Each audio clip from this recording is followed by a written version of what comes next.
I had nowhere else to go. Like I hit rock bottom. And I think for a lot of guys, like a lot of the guys that I've worked with and coached, guys have this like, this stubborn and egoic part of them that's present. And then when they're almost like in a corner and there's nowhere to go, I think that a lot of guys have two options at that point.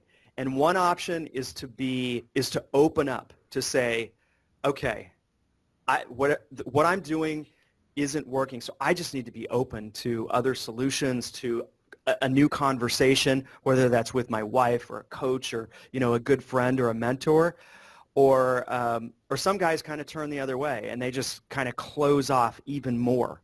And I remember it was a very visceral reaction for me when I was going through like really hard times, and it was like close. Like I didn't feel safe. I felt like I was a failure, but there was just something inside of me, and part of it is due to my wife Jill, that allowed me to like shift. I knew that was a pivotal moment for me, that I had to shift into this place of being more open and expressing myself more truly and more honestly than I ever had before, and that was the only way I was going to get through that period of time with my soul intact. Wow. So yeah, it was a big moment for me. Yeah, and it wasn't just one moment. It was like it was a period of time, but it was a transformational time for me, for sure. When you say it wasn't one moment, it was a period of time, you're talking about sort of the gradual sort of removal or deconstruction of the egoic construct.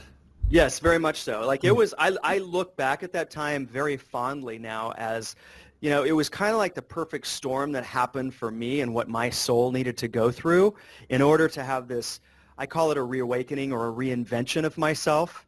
And it was just this really interesting way of like looking at everything I had done up to that point and evaluating, why did I get here? How did I get here? What was I thinking that got me to this point where things unraveled so quickly?